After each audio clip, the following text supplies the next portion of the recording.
Before my sister's wedding, I noticed my card was charged for the entire reception. She smirked. "You a loser who don't have a family to support. You should cover it." I just smiled and said, "Then you'll love what comes next." She rolled her eyes. Next day, my phone exploded with 68 missed calls. My parents were yelling. Her new husband was panicking, and she was begging me to fix it. I'd quietly called the venue and pulled my payment. They owed $15,000 by the end of the day or it was canceled. But then I noticed the charge late one night when I was half asleep, my phone buzzing on the nightstand. I squinted at the screen, trying to make sense of the numbers. $15,000 gone. My first thought was that my card had been hacked. I scrambled to open my banking app, my heart pounding as I pulled up the transaction details. That's when I saw that the charge was to the Everly, the high-end banquet hall my sister Amanda had been raving about for months. My stomach sank.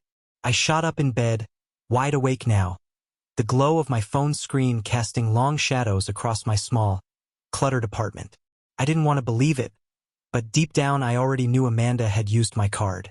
I tried to calm myself to think rationally. Maybe this was just a horrible misunderstanding. But as I continued to scroll through my statements, the truth hit me in the face. I found smaller charges as well, catering tastings, flower deposits, even a $500 charge to a bridal boutique. All under my name. That's when it hit me. She had my card information from a few months ago when she forgot her purse at a family dinner and I had picked up the tab. I remembered giving my card to the waiter without thinking twice. She must have taken a picture of it or saved the number. I sat there in the dark, my jaw clenched so tight it hurt. This wasn't just a mistake. This was deliberate, premeditated. She planned this, assuming that I just eat the cost because in her mind, I was the expendable sibling. The one without a wife, without children, without a real family, just a paycheck with a pulse. The next morning, I stormed into my parents' house. Amanda was in the kitchen flipping through a glossy bridal magazine, her engagement ring catching the morning light like a smug little beacon. My parents sat at the table quietly sipping coffee. I didn't waste time with small talk. I held up my phone, the list of charges filling the screen. "Did you use my card for the wedding?" Amanda looked up, barely glancing at my phone before smirking. "Of course I did. You're 26, single and childless. What else are you going to spend your money on? You should be happy to help out. You have no one else to support." My parents just kept sipping their coffee, not even blinking. It was like a coordinated ambush. They clearly knew and didn't say anything. I felt my pulse pounding in my temples, my fists clenching at my sides. I stared at them, at the family I had spent years trying to win approval from, the same family that now saw me as nothing more than a walking, talking ATM. I forced a tight, cold smile.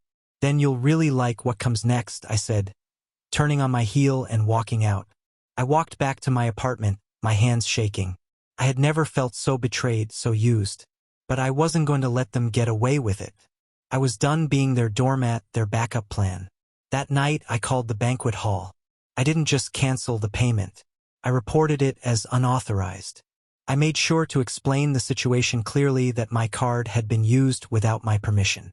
They agreed to immediately cancel the transaction and flag the account. Then, just to twist the knife a little deeper, I asked them to put the date back up for booking. The next morning, my phone exploded. 68 missed calls. Amanda, her fiancé, my parents. I let them all go to voicemail, enjoying the panicked, angry messages that piled up. Finally, around noon, Amanda sent a desperate text. "Fix this or you'll ruin my wedding." I just smiled. She had no idea, and that was just the beginning. By that afternoon, the panic had clearly set in. Amanda's fiancé, Mark, was the first to show up at my door. I heard the frantic pounding on the wood as I took a long, slow sip of my coffee, savoring the moment. I let him knock for a good minute before finally opening the door. He looked like he just run a marathon, sweat beading on his brow despite the cool spring air. He didn't even bother to greet me. "What the hell, Jeremy?" he snapped, his eyes wild. "Amanda just called me in tears." "What did you do?" I leaned against the door frame, forcing myself to remain calm. I took my money back, Mark. You know, the 15 grand your fiancé stole from me. He stammered, clearly not expecting me to hit back so directly. You can't just, it was a misunderstanding. Family helps family. I let out a short, bitter laugh. A misunderstanding. So, taking my card information without asking and using it to pay for a wedding I wasn't even asked to attend is just a misunderstanding now. He shifted uncomfortably, his shoulders hunching. Look man, you're her brother. This is her big day. Can't you just let it go? I felt a familiar heat rise in my chest. The old bitter anger I'd learned to swallow over the years. I pushed it back and let my words come out cold and sharp. No, Mark, I can't. And if you don't pay the balance by the end of the day, the venue is gone. They're already lining up other couples for the date. His face palled, and for a moment I almost felt bad. Almost. But then I remembered Amanda's smug smile, the way my parents had just sat there, complicit in the whole thing, and the pity evaporated. Mark stumbled back a step, his mouth opening and closing like a fish out of water. You're going to ruin this for her. He finally managed, his voice shaking. I leaned forward and lowered my voice. No, Mark. She ruined this for herself. I closed the door in his face, feeling a twisted sense of satisfaction as I heard him mutter curse on the other side. But that wasn't the end of it, of course. About an hour later, my parents showed up, banging on my door like it was some kind of intervention. I took a deep breath, braced myself, and swung it open. My mom burst in first, my dad closed behind. Both of them looking like they'd rehearsed this ambush on the way over. My mom's face was contorted with a mixture of anger and disbelief, while my dad just looked disappointed as if I'd let them down by not willingly sacrificing myself for Amanda's fairy tale day. Jeremy, what the hell is this? My mom hissed, shoving her phone in my face. It was a screenshot of the email from the Everly confirming that the payment had been canceled and the date was now open to other couples. You're ruining your sister's wedding. I forced myself to breathe slowly, refusing to let her drag me back into that familiar cycle of guilt and obligation. No, I said, my voice cold. She ruined it when she stole my money. My father stepped forward, his jaw clenched. You're overreacting. You don't have a family, Jeremy. You're not married. You don't have kids. What else do you spend your money on? I felt something inside me snap, a last fraying threat of patience. I met his gaze, my own eyes hard. I spend it on myself, Dad, because it's my money. And if you think I'm just going to let it go, you've seriously misjudged me. Before they could launch into their next round of attacks, I cut them off. You have until the end of the day to come up with the 15 grand. If you don't, the wedding's off and that's not my problem. I slammed the door in their faces, my hands shaking as I leaned against it, my heart thundering in my chest. But I knew this wasn't over. Not by a long shot. I expected the chaos to peak after that, but I clearly underestimated my family's capacity for entitlement. The next day, I got a text from my cousin Liz, the one relative who actually bothers to stay in touch without asking for anything. She warned me that Amanda had started spinning a wild story about how I was sabotaging her wedding out of jealousy and spite. According to Amanda, I had promised to cover some of the expenses as a gesture of support, and now I was trying to back out at the last minute to ruin her special day. I just shook my head, my anger simmering all over again. I thought about calling her out right then and there, telling the whole family the truth, but I decided to let her dig her own grave a little deeper.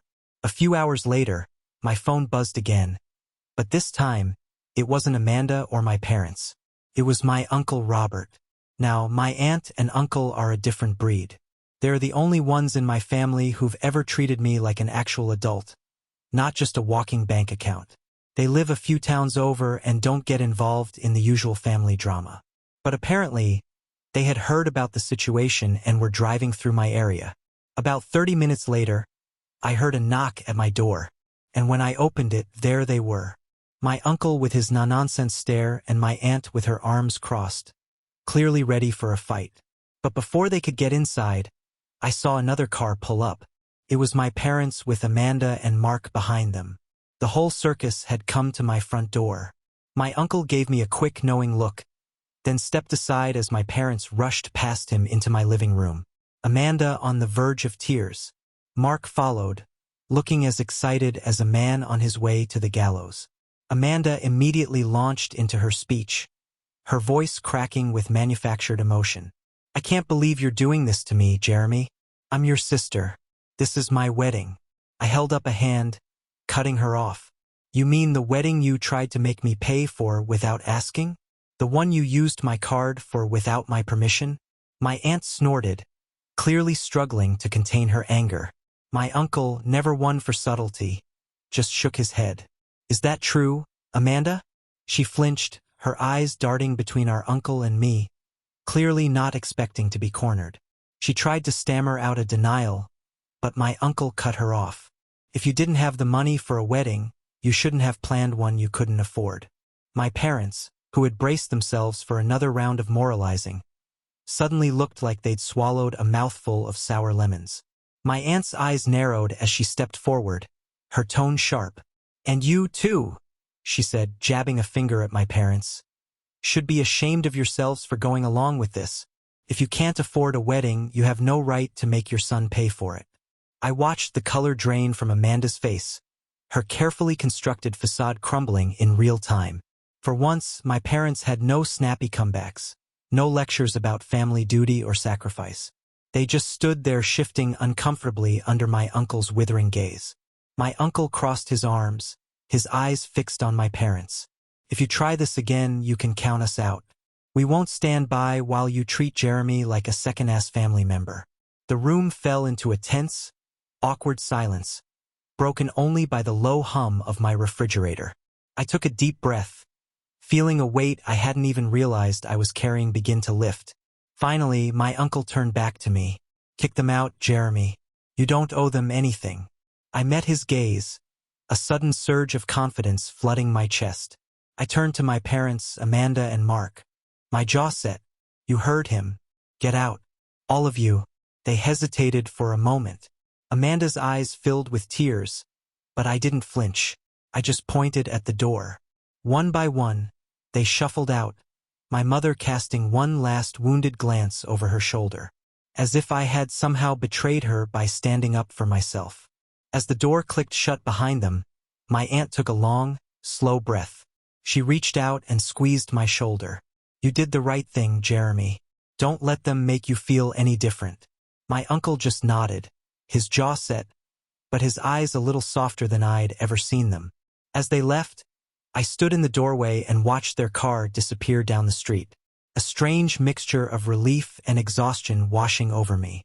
I knew this wasn't the end, though. Amanda wasn't the type to back down quietly, and I had a feeling my parents weren't going to let this go without a fight.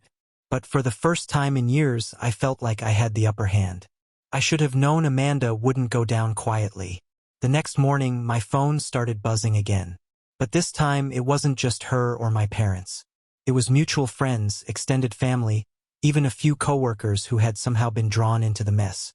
Amanda had apparently changed tactics and was fully into her wrong bride role.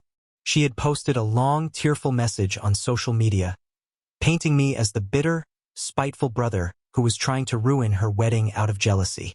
She talked about how I had promised to help pay for it and then backed out at the last minute, leaving her and Mark scrambling to save their big day.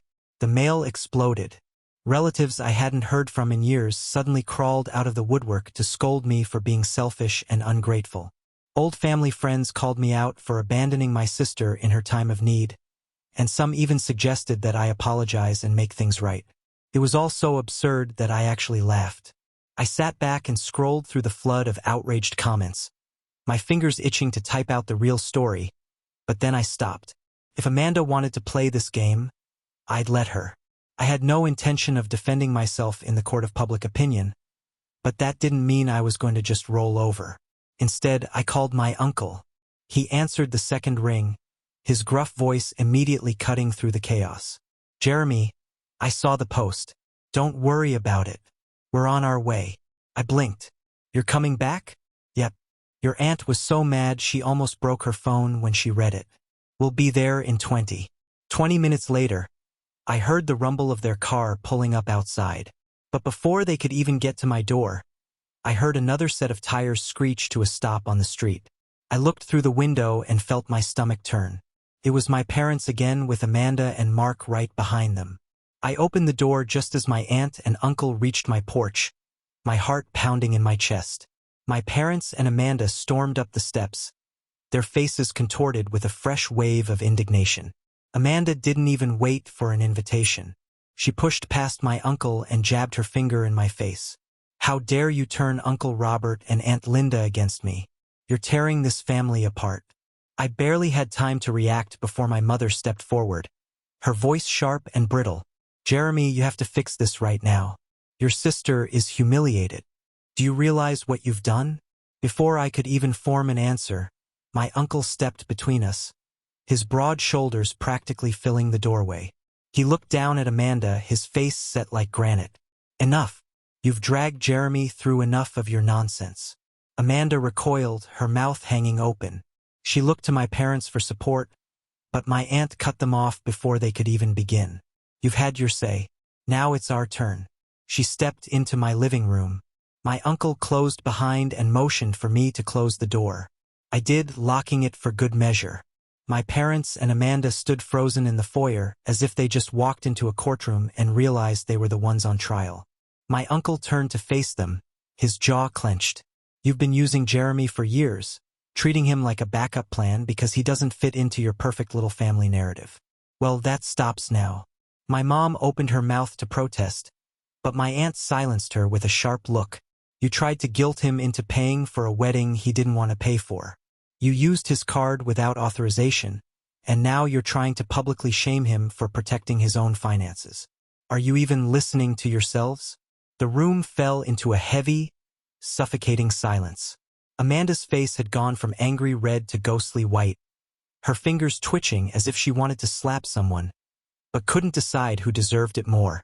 My dad, usually the loudest voice in any argument, just stood there, jaw clenched, eyes fixed on the floor. For once, he had nothing to say. Finally, my uncle took a step forward, his voice deep and dangerous. "You're lucky Jeremy didn't charge you with theft. If you keep this up, you won't just lose your wedding, you'll lose a lot more." With that, my uncle turned and headed for the door, my aunt right behind him. She stopped just long enough to look over her shoulder at me and gave me a small nod of encouragement before they left. For a long moment, no one said anything. Then, without another word, my parents and Amanda walked out of my apartment, their footsteps heavy and defeated. I leaned back against the door as it clicked shut and let out a long, shaky breath. I knew they weren't done. Amanda had too much pride to let this go, and my parents were too stubborn to admit they'd been wrong. But for the first time in a long time, I felt like I had real allies in my corner. And whatever came next, I was ready. After that last showdown, I thought maybe, just maybe, Amanda and my parents would finally back off. But I should have known better. 2 days later, I came home from work to find my mailbox stuffed with pink envelopes. Wedding invitations. I tore one open and my jaw dropped. It was from Amanda. Not only had she decided to go through with the wedding, but she had doubled down. The invitation contained a line that read, "A family celebration made possible by the generosity and love of our families." I felt my blood pressure rise. She was still spinning the same lie that I had agreed to help pay for her wedding and then tried to back out. I threw the invitation on my kitchen counter and tried to calm down. I couldn't believe her nerve.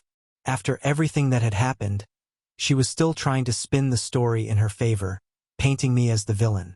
I took a deep breath and reminded myself that I had already cut off the money. Without my card, they'd have to come up with the full $15,000 themselves. But then a darker thought crept into my mind. What if they had found a way around it? What if they had somehow managed to reopen the payment line with a banquet hall or worse, convinced my parents to foot the bill themselves and blame me if it fell through? I grabbed my phone and dialed the banquet hall, my heart pounding. The manager picked up after a few rings, and I forced my voice to remain calm. "Hey, this is Jeremy. I just wanted to confirm that my card is still blocked for the upcoming wedding." The manager hesitated for a moment. "Oh yes, Mr. Matthews. We actually had a call from your sister a few days ago trying to clear this up, but we explained that there's nothing we can do without your authorization." She didn't take it very well. I let out a slow, relieved breath. At least this was one thing I didn't have to worry about. I hung up, feeling a little better, But my phone buzzed again almost immediately. It was my Uncle Jeremy. "We just got our invitation," he said, his voice sharp. "What the hell is this nonsense about family support making the wedding possible?" I laughed, the sound coming out bitter and strained. "It's Amanda. She's still trying to play the victim." He sighed, and I could almost see him rubbing his temples on the other end of the line. "All right, well, we'll deal with that. But listen, I just heard from one of your cousins. Amanda's trying to scrape together the rest of the money. She's been hitting up everyone in the family, spinning some sob story about how you're ruining her big day out of spite." I closed my eyes and pinched the bridge of my nose. Of course, she was probably hoping to guilt enough people into bailing her out at the last minute. "Thanks for the warning, Uncle Robert," I said. "I appreciate it." He hesitated for a moment. "Just keep your guard up. She's desperate, and desperate people do stupid things." I hung up, my mind racing. I knew Amanda, and I knew she wouldn't stop until she'd squeezed every last bit of sympathy and money out of the family. I went to my laptop and quickly typed up a message and sent it to every relative I could think of, from my cousins to distant aunts and uncles.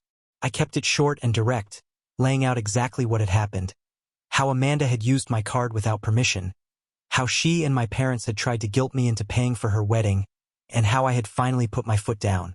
I hit send and sat back, my heart still racing. I knew it would stir things up, but I was done letting Amanda control the narrative. If she wanted a war, I was ready to meet her head on. And for the first time in weeks, I actually felt like I could come out on top of this whole mess. I should have known that Amanda's last move would be a desperate one. 2 days after I sent that email to the family, I came home to find my apartment door slightly ajar. My stomach churned as I walked in, my heart pounding in my ears. The place was a mess. My couch cushions had been tossed, drawers left open, papers strewn across the floor. It looked like a scene from a bad crime show. My laptop was missing along with some other electronics. And when I checked my bedroom, my safe, the one where I kept my passport, some emergency cash, and a backup card had been pried open. I felt a wave of cold rage wash over me. I knew who was behind it. Amanda had crossed the line. I dialed 911, my hands shaking as I tried to keep my voice steady. The operator took my information, and within 15 minutes, 2 officers were at my door taking pictures and dusting for fingerprints. As I watched them work, my phone buzzed again. It was a message from my Uncle Jeremy. "I just heard from one of your cousins. Amanda's been running around telling people that you owe her money and that you're mentally unstable. She's trying to turn the whole family against you." I clenched my jaw, my blood boiling. Now, she wasn't just trying to ruin my financial stability. She was trying to destroy my reputation. When the officers finished, one of them turned to me, his expression serious. "Do you have any idea who might have done this? Anyone with a motive to hurt you?" I nodded, forcing the words past the lump in my throat. "Yes, my sister. She's desperate." The officer's eyes hardened, and he jotted something down in his notebook. "We need her information. If we can link her to this, we'll press charges." After they left, I collapsed on my torn couch, my mind racing. I felt like my whole life had been turned upside down, and the people who were supposed to have my back were the ones holding the knife. But then later that night, I got a call from my uncle. "Jeremy, it's done," he said, his tone firm. "I had a long talk with your parents. They know what Amanda did, and they're paying for the damages. They don't want the scandal, and they don't want to risk the police getting involved." I let out a long breath, the tension in my shoulders easing a little. "Thank you, Uncle Robert. I don't know what I'd do without you." He hesitated, his voice softening. "Just take care of yourself, boy. You deserve better than this." As I hung up, I felt a strange mixture of relief and exhaustion. My parents had chosen to sweep Amanda's mess under the rug, but at least this time they were paying for it. In the end, Amanda got her wedding, but it came at a price. She had burned every bridge, destroyed every relationship, and left a trail of resentment in her wake. My parents had to spend tens of thousands of dollars cleaning up her mess, and I had finally drawn a line they couldn't cross. And perhaps for the first time in years, I felt free. Thanks for following the whole story. If you enjoyed it, Please like and subscribe for more updates and stories.